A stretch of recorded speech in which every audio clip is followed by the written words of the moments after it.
There was a knock on the door. Jenny answered it, coming face to face with Virginia Casey. "Hi, Jenny. Why have you been crying? Come in. Maybe you can help."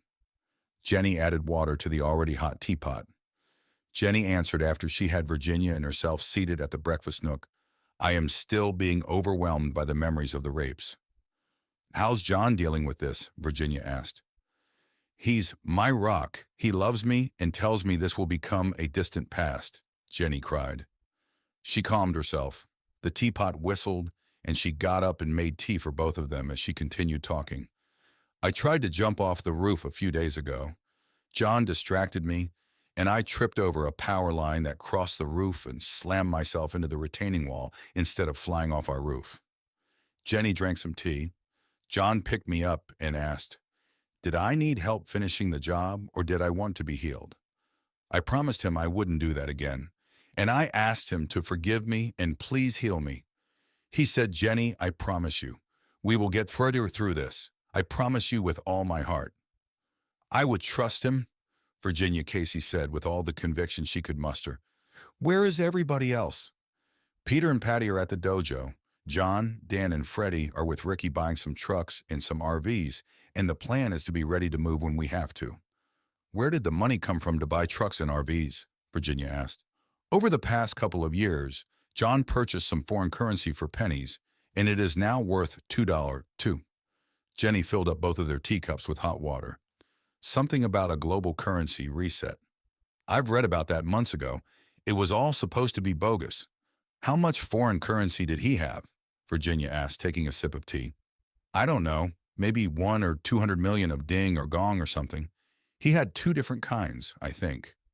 Jenny looked puzzled. Virginia swallowed wrong and was trying to cough it back up. "Jenny, are you saying hundreds of millions of times 222? She took another swallow of tea, hoping this might fix things. "Yes, I guess," Jenny said. "The other kind had a different value, 3-axis Series 8 or something, but he had less of that, 50 or 60 million or so." Jenny took a sip of tea. "Something to do with Iraq, I think." Virginia froze, afraid to try to swallow again. "Jenny, you and John are rich." Virginia took a deep breath. "That first night when I brought you here, do you remember anything?" "I think we went to see God. I got to see my babies again." Jenny smiled. "We did. I would like to share my story. When I was 10, my dad didn't come home. I was about to ask God what happened to him, but I looked up and he was standing right there looking like he did 20 years ago. He sat down next to me and took my hand, and I started crying. He leaned over and kissed my cheek. He said, 'I've been watching over you, Jenny. I am proud to see my daughter turn into a beautiful lady.'" Jenny handed Virginia the large box of tissue. "He said he was an undercover cop for Seattle and was killed by a bad man named Rasmussen. They tied a big brick to his body and dumped him into Puget Sound." Virginia cried for the 10-year-old that thought her daddy didn't love her. "That's the same man that my parents sold me to, Rasmussen." Jenny shared very angrily. There was a knock on the door. Jenny went to open the door thinking it was safe. As Jenny reached for the doorknob and turned it, the door flew open, knocking Jenny back. An older gentleman with a silenced pistol grabbed Jenny, and as he watched Virginia, he said, "Hello, sweet Jenny. Don't you realize I bought you? You are mine." Something deep inside of Jenny came out fighting. "Give up, Rasmussen. There is no place on this planet where you can hide. When John finds you, he will deposit your soul into the center of the sun, and you will dwell there for eternity." When she said that, Virginia realized that this was the man that killed her father. She'd never seen him before. The man shook with her power. "Come on, you two. You are coming with me." Meanwhile, John was coming in the back door. He liked taking the stairs several times a day for part of his workout. He saw Officer Bill and his partner coming up the alley behind the building. The door from the garage to the stairs wouldn't open for some reason. When the 2 officers got near, Bill whispered, "Something's wrong." The 3 men entered by opening the roll-up garage car door to find the 2 officers scheduled for the next shift laying in a heap against the back entrance door. "They seem to know everything about us." Bill looked at the 2 officers. "Can you save them?" John took 5 minutes and got both men breathing again. He handed Bill's partner 4 bullets. With a nod of his head, both Bill and John headed up the stairs. Bill mouthed to his partner, "Call it in from outside. Be quiet." John remembered something and retreated down to the main power box and threw the lever marked for the elevator. Bill waited until John had caught up to him. John looked at Bill's drawn sidearm with, "What's that for?" Bill put the safety on his weapon and put it back into the holster. "Sorry, old habits." They got to the second floor to discover the two detectives also down. John revived the first one, and when he went to revive the second one, he got a big no. He looked to the first guy with a questioning expression. "Son of a bitch got me, shot. Partner for 3 years and he gets me shot. Leave him be. Looks like Rasmussen did us a favor." Bill shared, "Pete, stay quiet. We'll be back." "Okay," Pete whispered. Bill and John moved as quickly as possible to the 6th floor. They had just closed the fire door quietly. But when they turned, Rasmussen was there with the two ladies held in front of him as shields. Several things happened at once. Rasmussen fired twice at Officer Bill. Jenny stomped on his foot and collapsed to the floor. Virginia had some defensive training, and she hit the man in the ribs with her elbow hard enough to crack one, except he had body armor. She too dropped to the floor. Rasmussen's original plan was to shoot Officer Bill because he had a gun and then shoot John. The plan took a second longer because of what the women had done. He fired twice at John and was surprised to see Bill's revolver bark at him because Bill hadn't had his weapon drawn when he came up the stairs. But in the confusion, he'd had time to draw and fire. The vest that he wore stopped the bullet from Bill's revolver, but the 2 rounds he had fired at John came back 10 times faster. The 2 rounds hit both of his lungs. Now free, the women stood over Rasmussen to watch him die. Virginia picked up the man's pistol and stomped on his hand. "You killed my dad. Now I am going to watch you die." Virginia kicked Rasmussen as hard as she could in his side.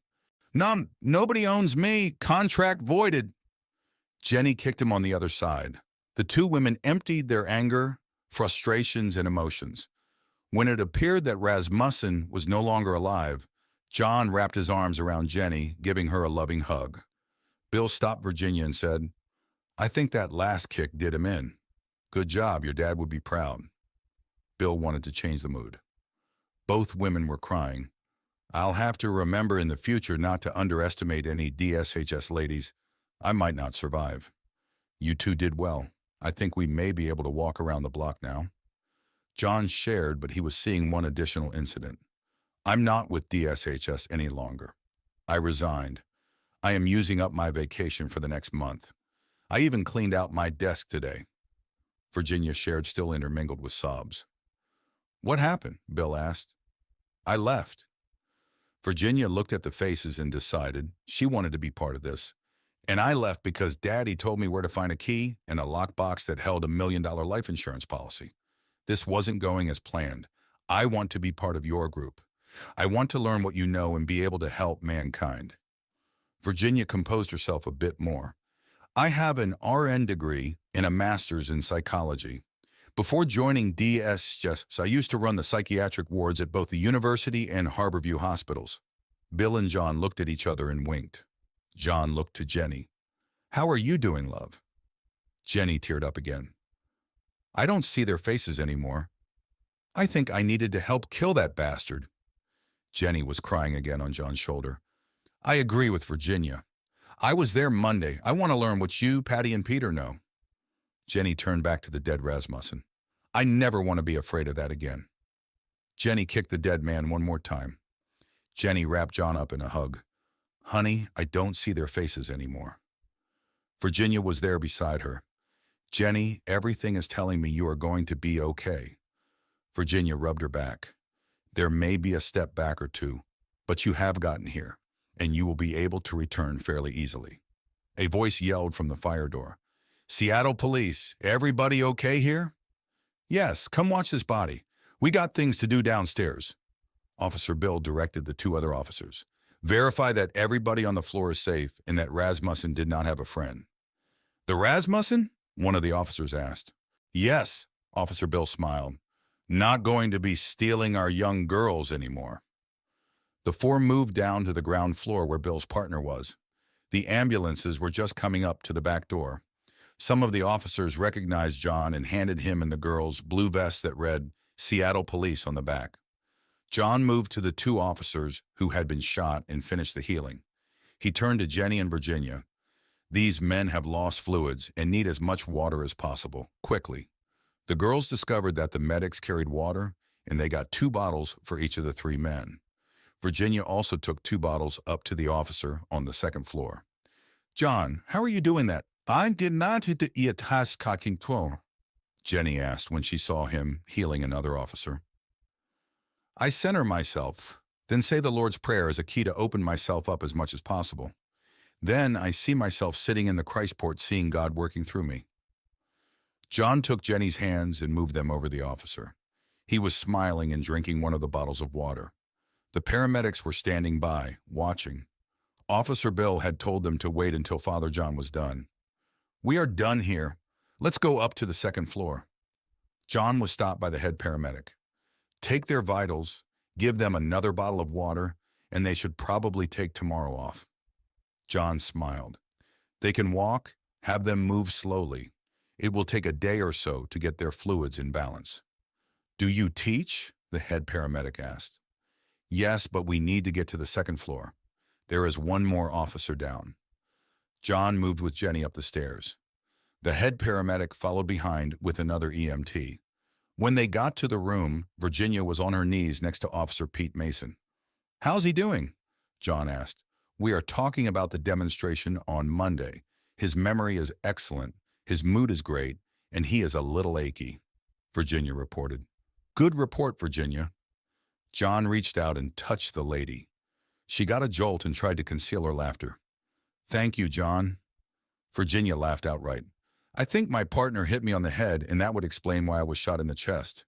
My head hurts, and my chest feels like a horse kicked me," Officer Mason shared. "Give us 5 minutes, and let's ease some of that. Virginia, I want your left hand on the back of his head. Point that right hand towards our Mother Earth. Jenny, put your left hand on his back and right hand on his chest. Both of you need to visualize yourselves sitting in the Christports. Now ask God to work through you. Let God be in control." "Can you feel it?" Jenny whispered to Virginia. "It feels like I'm right there again," Virginia whispered back. The paramedic looked to John, a concerned look on his face. "This is the first time they have done this?" "Yes, but they've had a different class." "Sort of." John laughed. He turned to Officer Mason. "Drink your water. We must rehydrate you. You have lost some fluids. It was more than a few minutes before I was able to get to you." "Thank you, Father John, for saving my life." Officer Mason gave from the heart. "Can't lose my favorite student." John laughed. "How are you feeling now, Walt?" "Like $1,000,000. Officer Pete Mason responded with a big smile on his face. Pete started whispering to Virginia. She smiled and nodded. John turned to the paramedics. "Like the other men, his heart rate needs to be elevated because of the blood loss. Make sure he drinks that last bottle of water." John turned back to Pete. "You take it easy. Go home, put your feet up, and watch the Mariners take on the Yankees." John laughed when Pete gave him the thumbs up and a big smile. "A beer during the game is okay. Maybe 2, but not 3. Officer Pete slowly walked out of the room with a paramedic on either side of him. "What was the class on Monday?" Virginia asked. "We put on a 10 to a 15-minute demonstration of what can be learned." John smiled. "To the weekly meeting of the North Division of the Seattle Police Force." "Let me tell it, honey." Jenny shook her head. John brought in a dozen tennis balls and had Peter and Patty create shields and then bounce tennis balls off each other's shields. John then had Officer Bill throw a tennis ball as hard as he could at John. The ball stopped about 2 feet away and then fell harmlessly to the floor. Officer Bill threw one more ball hitting John's shield, and almost in slow motion the ball arched towards where the officers were sitting and landed in somebody's coffee cup, splashing coffee all over him. "Do I know this somebody?" Virginia asked. "Yes," Jenny nodded. "John called for Pete to come up and then worked with him and Bill. Bill threw balls at Pete. The first one Bill threw at Pete, he ducked even though his shield worked. Everybody laughed. For a second, he was angry, and then he laughed. The second ball hit him, and he focused and had Bill throw another ball. It bounced off his shield. He thought for a moment and then said, This could save my life. Officer Pete went and sat back down, mumbling over and over. This could save my life. Officer Bill got 3 very fastballs thrown by John. They all stopped about 2 feet away and fell to the floor. John then centered himself and Officer Bill fired his revolver at him. The bullet stopped about 2 feet from John and he calmly reached out and plucked it out of the air. He then handed it to one of the officers sitting in the front row. He yelled that it was still hot and handed it to the officer next to him. The bullet made the rounds very quickly. The chief and Captain Frank came to the front. The chief was holding the quote for the class. The chief read it aloud to the class. Each student would pay $125 with a $50 discount for the Seattle Police. The course was 10 weeks long, and the hope was, in the end, 200 people would be ready to instruct others. Ladies and gentlemen, to me, this is a no-brainer. The department will pay the fees if you all want to do it. Stand if you want to take this course. Everyone stood and clapped. The chief turned to Captain Frank. When is the first class? Captain Frank looked at John to answer. Thursday, 2 sessions, 10 o'clock a.m. and 2 o'clock p.m. and on Sunday at the same time. Everyone bring your families. Jenny smiled. Any of the 4 times are considered the first class. I want to go to that first class, please, Virginia asked. Virginia, can you be back here at 9 o'clock in the morning? John smiled when he saw Virginia glance at the text message on her phone. A certain officer had just been told he was going to be released from the university hospital. I'll be here. With that, Virginia gave both John and Jenny hugs, then a big smile. I think I got a date. He has a big heart. He will fill that void that your dad left. John smiled. Bye. Thank you, guys. Virginia left with a big smile on her face. John turned to Jenny. Have you had enough excitement for one day? What did you have in mind? Jenny put an arm around her man. Going for a walk on University Ave and finding something to eat. We can call this our first date between this boy and girl. Both John and Jenny laughed. As they passed the electrical panels, John turned the elevator back on. The elevator controls went through a reset cycle, sending the elevator to the first floor. And when the doors opened, a younger version of Rasmussen exited the building through the front door. It may have been fate, as Junior followed the man that had killed his father. He did not know for sure who the man was, but he certainly knew the young girl intimately. Was that Seattle Police written on the back of their blue vests? His eyesight was not the best, so he put on his glasses. Yep, that girl was his father's property. That is why they came here today. His dad had an office in the Safeco building on the north side of the city, and they could see the comings and goings through the back door from the Adamses building. They had even seen Jenny's sister. They were hoping for 2 for the price of 1. 30 young ladies had disappeared this year because of the Rasmussen's crime unit. They got up to $25,000 for each girl. It brought a level of excitement to the organization that nothing else matched. This year it has been costly. They'd lost 10 men, and now Junior was concerned about his dad. The elevator was stopped between the 5th and the 6th floors. He heard the 1 shot, but his dad had a state-of-the-art bulletproof vest on. Where was he? And if the girl is free and wearing a police vest, this doesn't look good. Junior went to the office at Safeco. He would watch what was going on from there and hope his dad would somehow show up or even call from jail. Later that night at the apartment, after things had quieted down, Jenny felt a pinch in her tummy. Then, as she tried to visualize where all her organs were, she heard a little voice say, "Thank you, Mommy." Jenny then cuddled up to John. John woke up. "Jenny!" His mind came fully alert because his wonderful and beautiful mate was crying her eyes out. The possible reasons were numerous. He thought all were bad. Between sobs, Jenny got the story out. I felt a pinch, then I heard a very little, "Thank you, Mommy." John was so relieved, he too let the floodgates loose. The 2 cried themselves asleep, both thinking this was the happiest day of their lives. As they fell asleep, they thanked God. The next morning, John and Jenny were bouncing off the walls with excitement and were up by 7 o'clock after many minutes of cuddling and petting. They were both eating oatmeal with a thick layer of cut strawberries and blueberries on top. They were feeding each other and ignoring the world when Patty and Peter tried to be noticed. Eventually, they gave up and fixed their oatmeal, also covered with fruit. Patty got between the 2, facing Jenny. "What is going on with you 2? Rasmussen's dead. Jenny looked at John. He gave a big smile and a little nod. How? Peter asked. Jenny turned and looked at Peter. Hi, Peter. Jenny and everybody laughed. He made the mistake of firing at John, and even with a vest on, it could not slow the bullets. John returned enough. Jenny turned back around and kissed John. Are we safe? Patty asked. We are safer, but John still sees something that he and I will take care of. Jenny sounded strong. What else have got you two on a cloud? Patty was no dummy. Jenny looked to John. He took me on a date, fed me lobster, and asked me to be his wife. Jenny showed off her gold ring with a diamond. It still feels like there might be something else, Patty asked. Something more. I have heard some women can feel the fertilized egg attach itself to the womb. It feels like a little pinch on the inside. Jenny shifted her eyes from John to Patty. The pinch woke me up, and as I laid there trying to remember where all my organs are, I heard Bert's little voice say, Thank you, Mommy. Patty yelled, Yes, and threw her arms around Jenny and whispered into her ear, Thank you, big sister. I wanted you to be first. Our kids are going to grow up and take on this world together. Thank you. I agree. I love you, little sister. Jenny was in tears again. When she looked at John's smiling face, she started laughing. Patty, I love kids. It does not matter whether I'm a grandfather or father. John looked at Jenny and then to Patty. Or uncle. They will keep me young, and we will have many good times. For the rest of the morning, Patty looked at Peter in a new way.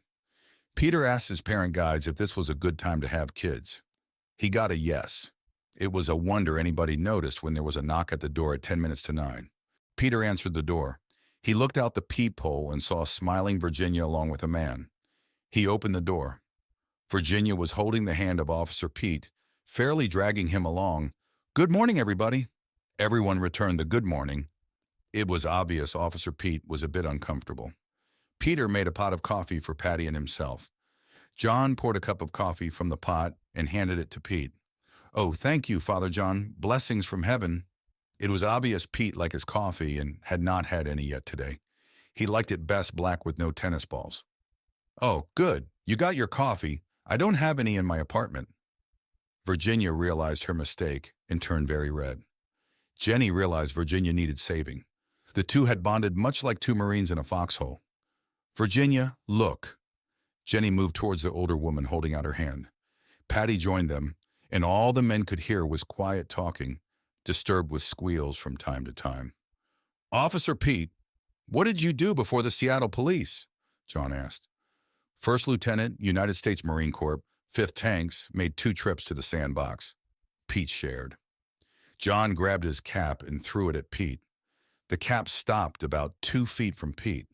He reached out and took hold of it. He glanced at the Marine Corps emblem on the cap, looked at John.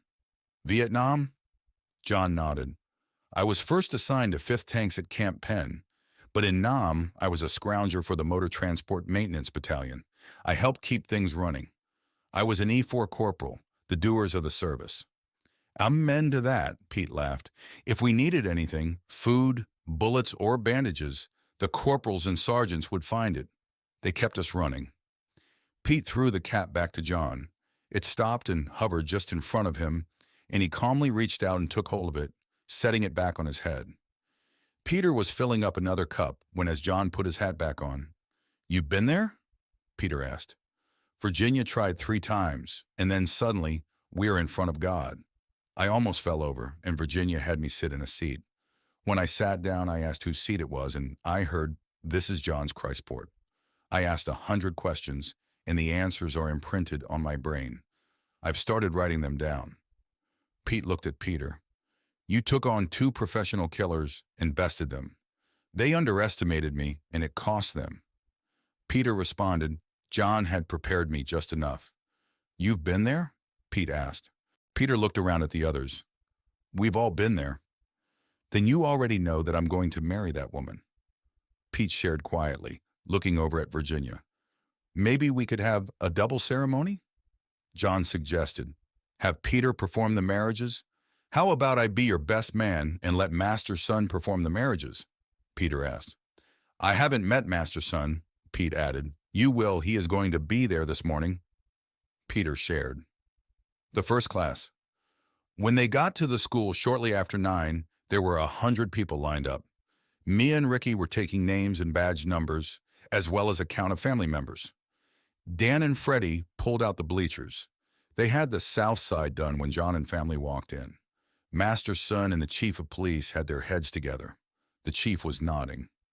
Captain Frank was directing traffic. By 9:30, the bleachers were full, and there were still hundreds of people to bring into the auditorium. Dan and Freddie pulled out the bleachers on the north side. What was I thinking? There must be 600 people here? John thought. He heard Gaia's voice. The universe will support you in this. Fear not, Daddy. John took a deep breath. He went over to Master's son. Do you want to address the class? Yes, if that's okay with you, Master's son asked. Yes. John bowed. Shall we use the stage? Excellent idea. It is getting full. Master's son agreed. John, the chief of police, has opened up the class to the entire force. We are going to see many this afternoon, and again both times on Sunday. We are seeing about half of their force of 2,000 plus families today and Sunday. Are you up for all of these 4 times a week? We need a bigger space. John smiled as he nodded his head. Captain Frank is working on that. Master's son smiled. Mia had even set up a microphone on stage for them. John took the stage.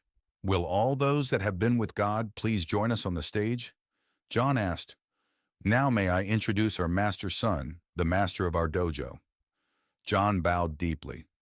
Master's son bowed to John just as deeply. Welcome, ladies and gentlemen, boys and girls. I came to this country many years ago. I landed in Seattle with my baby girl. I choose to live here. I fell in love as I stepped off the plane. I could have cooked, but I wanted to teach my daughter to be able to protect herself. Today, she is a double black belt. She will be one of your instructors as soon as we find more space. Another instructor, a young man that I have had the privilege to have as a student for 10 years, is Peter Adams. A short time ago, he took on 2 men with guns drawn. He is alive and well and with us today, and the 2 men are not. Chief Williams, please join us. Peter, come forward. Chief Williams read from a commendation. Peter Adams was faced with 2 armed men on his property in the process of kidnapping Patty Donaldson to very likely be sold into the sex trade. John Taylor was part of the process of trying to stop them. John Taylor was shot during this confrontation. When Peter realized what was going on, he reacted very quickly, grabbing the first man's wrist and assisting him over a railing, allowing him to fall 26 feet onto concrete. The second man was also trained in martial arts but underestimated Peter. We believe he planned on throwing Peter over the railing. When the man landed on top of his partner, he raised his silenced pistol to shoot Peter. Peter had hit the railing twice very hard and was himself stunned. Patty handed Peter the first man's gun and watched as Peter fired a weapon for the first time in his life. He did it in self-defense and managed to hit the second man in the center of his chest a second before the man fired. Today, we are giving Peter Adams the Mayor's Medal of Valor. He has also been nominated as the State's Citizen of the Year, which, if he wins, carries the award of 2 years free tuition at any of Washington's schools of higher education. Ladies and gentlemen, this is what we do for a living, making our community, our friends and families safe. Thank you, Peter Adams, for your contribution. Patty hugged Peter, and the 2 of them realized that 1/4 of their education bill was possibly being taken care of. Peter stepped to the chief, and cheers from the crowd echoed as the medal was placed around his neck. Chief, stay up here with us. John waited until the noise quieted. Are you ready? John got a sense they were. Everybody, take a deep breath. We are going to a very special place. John had been working with the group behind him. They were holding hands, and when he joined them, in a flash, they were there. The group that had been before becoming their guides. Bert, Matt, and Gaia were also there to guide. Captain Frank placed the chief's hand on God. The chief asked, Why did John get shot? The voice sounded. He chose to get shot for the growth of those around him. The chief looked at Captain Frank. He got shot for Patty and Peter. He could have taken out those men. Captain Frank. Probably. But Chief, he is only a few days ahead of us. He has only been here a few times himself. When he saw all those people, he did not know if this would work. That's why he called everyone who had been here onto the stage. What you did with the award ceremony raised the vibrations enough to where I think I could have transported everyone here. Look at what he has done. He has trained Patty, Peter, Jenny, and Virginia how to heal. He's taken us on the same path he's gone on. It makes sense now. Why didn't he heal Barnes? The chief asked. McCormick and Mason have identical stories. When John was going to bring Barnes back to life, he got within a foot of him and got a clear no. He asked, "What do I do?" McCormick said, "Rasmussen saved us a lot of time and problems." Mason said, "I'll buy you a beer if you don't touch him." Mason then went on to say, "My so-called partner hit me in the back of the head. While I was out, Rasmussen must have plugged me. If I had been awake, I could have blocked those bullets. John works from this source. This is our father and mother. We are children of this." Captain Frank smiled. "I can't fault John for that." Chief Williams stated, "You going to be at the class this afternoon?" Captain Frank asked. "Yes, and Sunday too." Chief Williams smiled. "I'm going to find the wife and the kids." Before Chief Williams moved, there was a little girl in front of him. "Who are you?" "I'm Gaia. You are going to make the world safe. I'm here to take you to your family, General." "Little girl, I'm not a general. The highest I ever got was full bird colonel." Chief Williams answered, "You'll be my general." Gaia shared. "When will that be?" Chief Williams asked. "Oh, long time. I get born in 30 years or so," Gaia said. "And what are you going to be when you grow up?" the chief asked. "President of the world. I finished bringing in the 1,000 years of peace." Gaia smiled. "Little girl, in 50 years, I'll be over 100. The chief had a dark look on his face. "There's your family. You go ask God."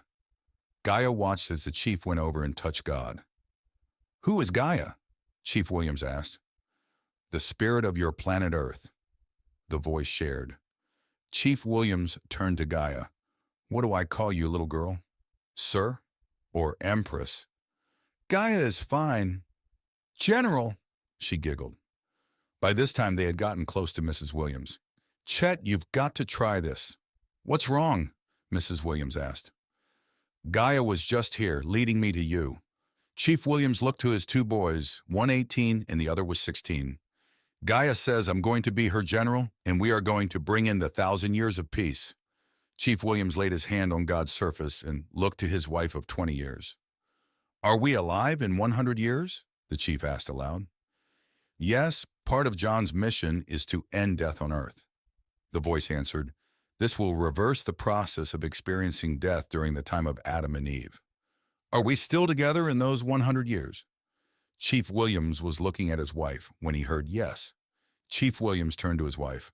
"I've always been afraid to love you totally. That changes right now and far into eternity." Chief Williams was hit hard as his wife wrapped him up in a hug. Mrs. Williams whispered, "That's the nicest thing you have said in a while. You may get lucky tonight." The two laughed as lovers do. Captain Frank noticed a woman. She was 7 or 8 months pregnant, and she was crying as she leaned against God. The Cap was going to take a step towards her when he looked down and saw Bert. "Hi, Bert." Captain Frank picked him up. "What's going on over there?" he whispered. "She's carrying this baby differently than her 2 daughters, and she's concerned. God told her the little boy is fine and everything will be okay." Bert whispered back, "You want to find your family?" Captain Frank nodded. "See that big guy over there? They are behind him." Bert got down. "Bye." Captain Frank found his family. Beth was his second wife. They had a 6-year-old boy and a baby girl. His wife did not look happy. "What's wrong?" "God is saying the earth is going to change soon, and we need to be ready to move." Beth whispered, "God says we end up in Omak." "Henry, God is saying our home is going to be underwater. Seattle will have to sink a lot for our home on top of Queen Anne to be underwater." Cap was talking to himself. "We got to be a couple of 100 feet above sea level. There's John."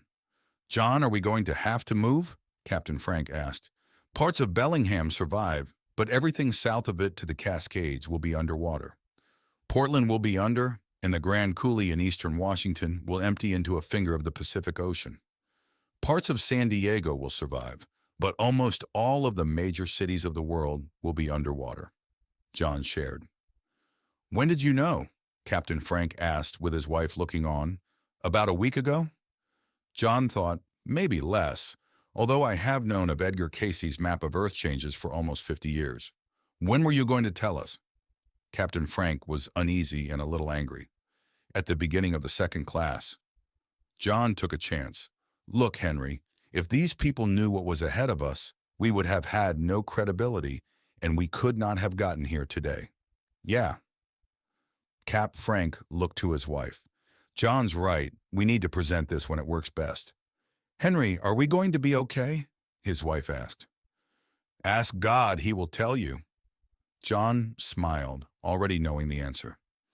John and Henry watched as Beth's face went from a frown to a smile. Thank you, God. Everything is going to be okay. We're moving. The 4 first classes had been completed. The class meeting place had been moved to a much bigger building, one that John did not even realize was in Seattle.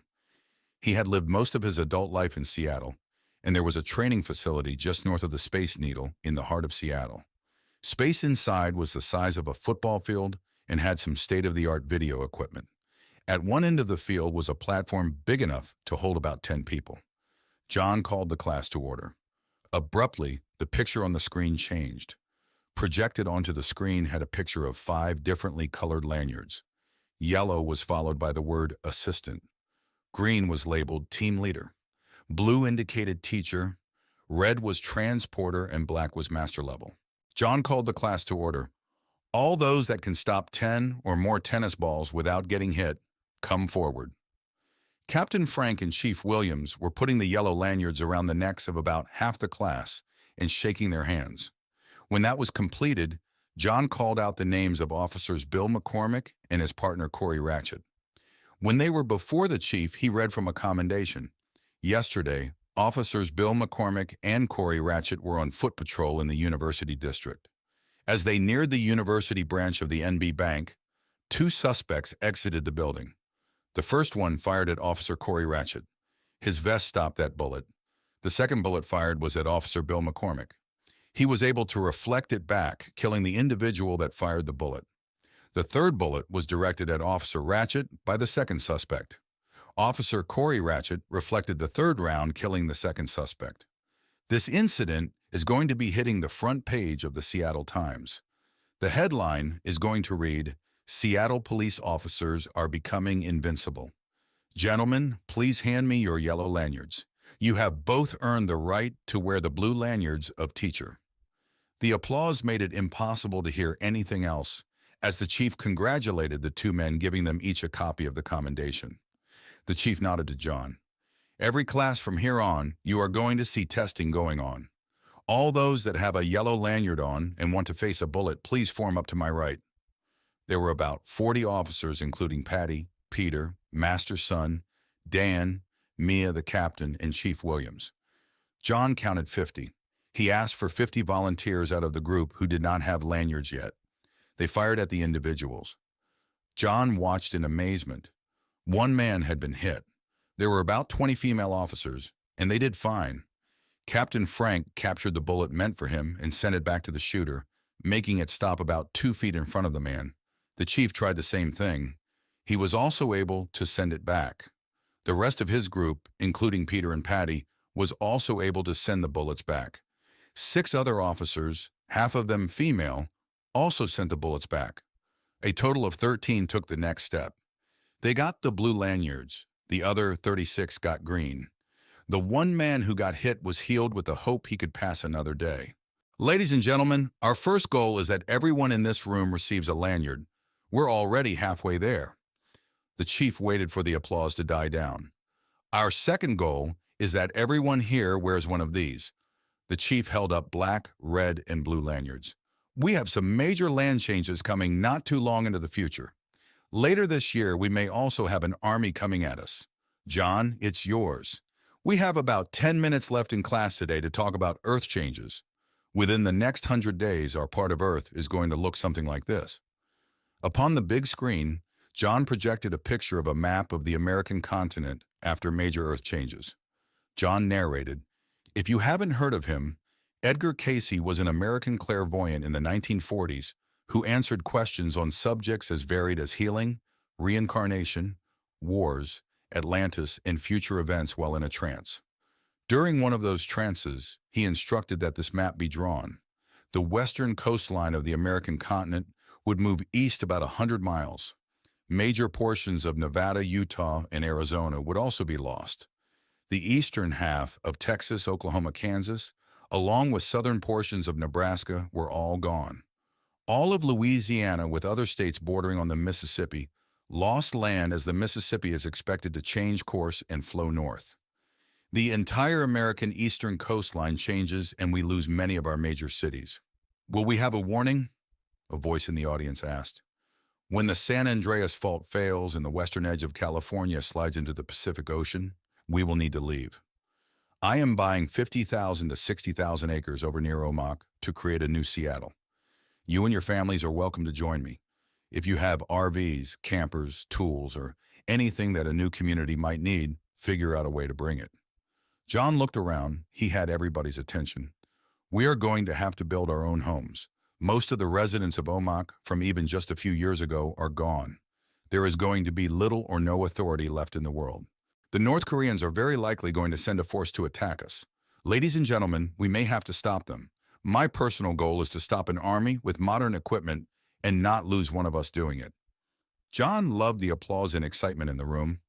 "We are responsible for our way of life, our freedom, our community, and our American traditions." John nodded. "Those without lanyards, grab someone who has one. Start practicing. It is not physically hard, it is mental." The other classes went similarly, and the movement was progressing until one night a week or so later.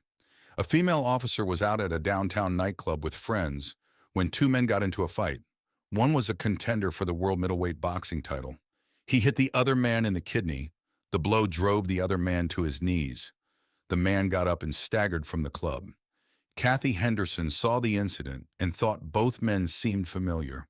Things quieted down and Kathy had just taken a sip of her drink when the man who left was back and pointing a gun at the man who turned out to be the boxer. The man announced for all to hear, "I am Floyd Rosen. I am an ex-Bellevue police officer.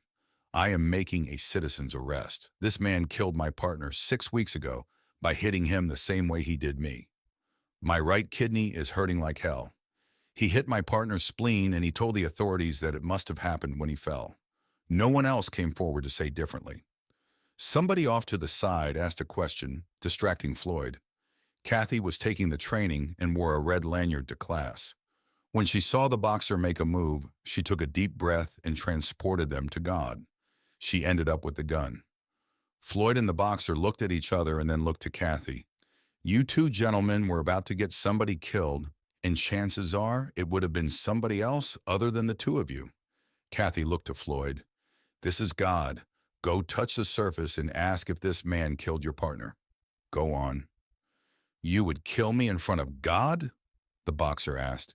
"This whole universe is God. Does it bother you to kill somebody in front of God?" Kathy spat back. Floyd walked a short distance back to where Kathy was.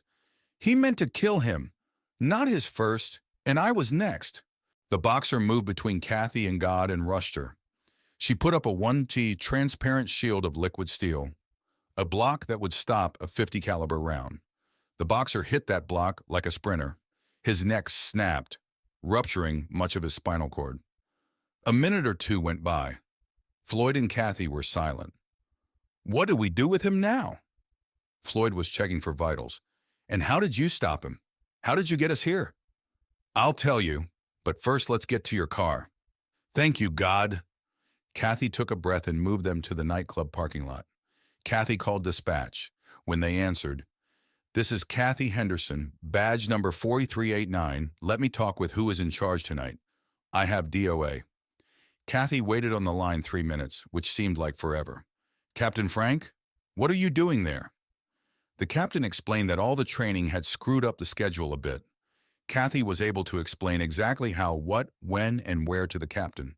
Grateful she got someone who would understand, and then added, "Oh boy, here comes Graz from sports radio."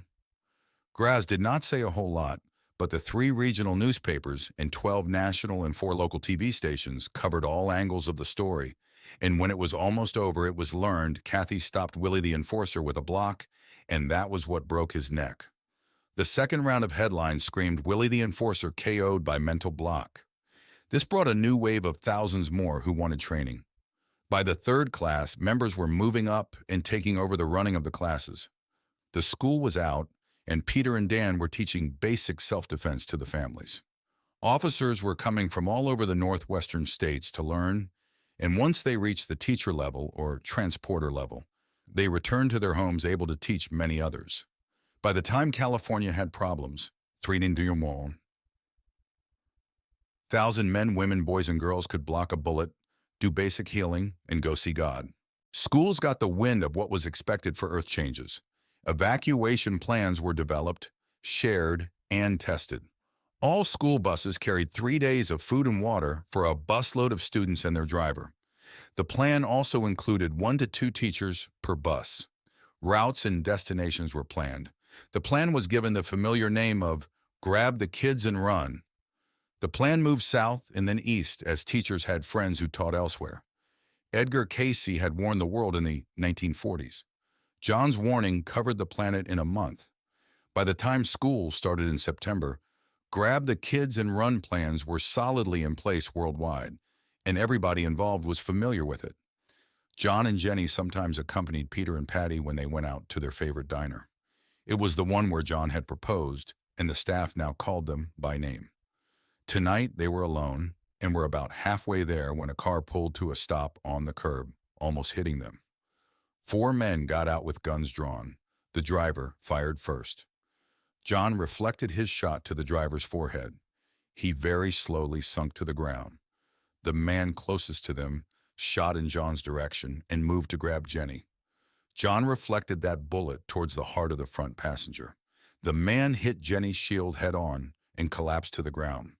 The last man, who had been sitting behind the driver, aimed and fired at John's head. The bullet returned, finding the same spot for the shooter. Jenny was busy kicking the man closest to her. "Honey, that man is an undercover police officer. That last man that fired his gun, did you recognize him?" John asked. "Yes, that was Chucky, Rasmussen's son," Jenny spat. And that is how a jogging officer, Bill, and his partner found John standing on the sidewalk holding his knees and laughing. Jenny was on the driver's side of the car, kicking the last man that had fired, calling him a list of names John had not heard since his days in the Marine Corps. John and Jenny finally made it to the restaurant just as they were turning the sign around to close. When Sunla, the wife of the owner, saw it was John and Jenny, she opened the door and pulled them in. "You eat with us?" "Yes." "It would be our pleasure." Jenny laughed as John tickled her. "You sit at the big table. We will be out in a minute," the wife said. Sue, Sunla's husband, came out of the kitchen with a platter covered with 3 very big dishes. The smells had John rolling his eyes. Sunla had a big bowl of rice. The eldest daughter had hot tea. Each of the other 3 children had different bowls of wonderful-looking food. Just as the family was seated, in came to the oldest son, George. When he saw John and Jenny, he froze. He had been coming home from school.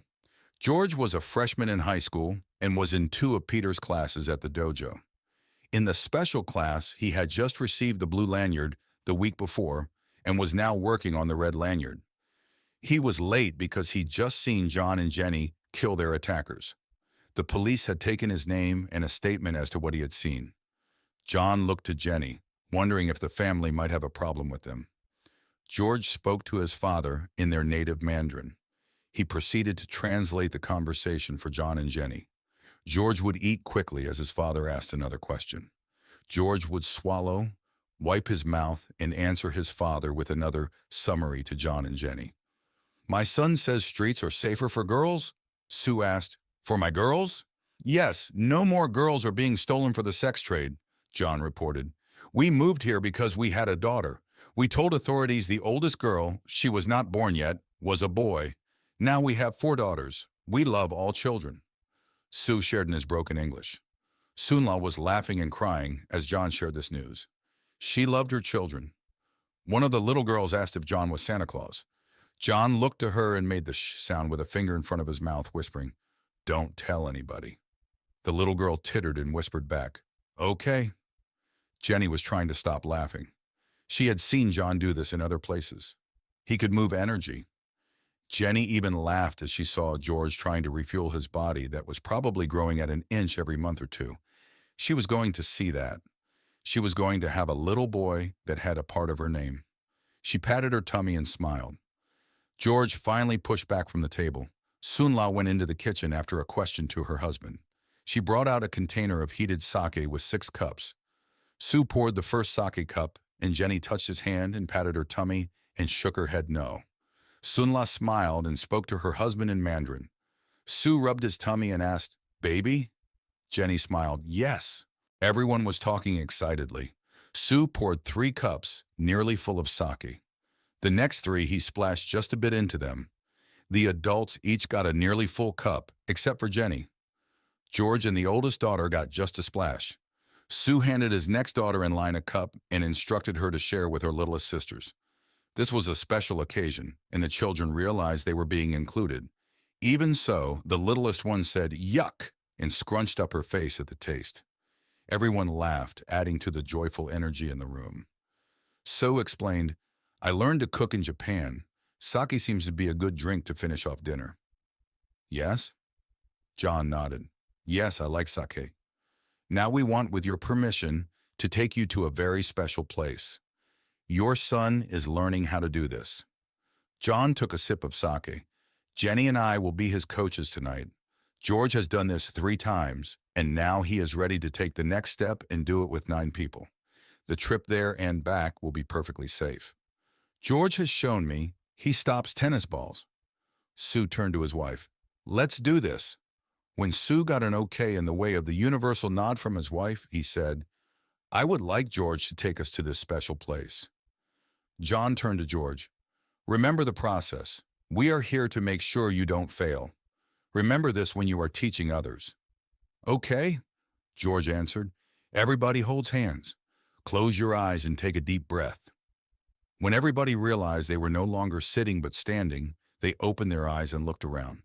"Master John, what is this?" Sue asked in a whisper. "That has been a question since the beginning of time." "This is God, Sue. You can ask any question and God will answer." John looked at George and laughed as he witnessed George grinning. "Your son did great. He just got himself promoted." George had his family hold hands, and then he pulled them over to God. Soon the littlest girl came running over to John, holding her hands up to be picked up. "God says you are Santa Claus if you want to be." John held his finger to his lips again. "Okay, but don't tell anybody." John whispered. "Okay." The little girl gave John a big hug and got down and ran back to her family. John looked to Jenny. "I think God has a sense of humor." John heard, "Yes, of course."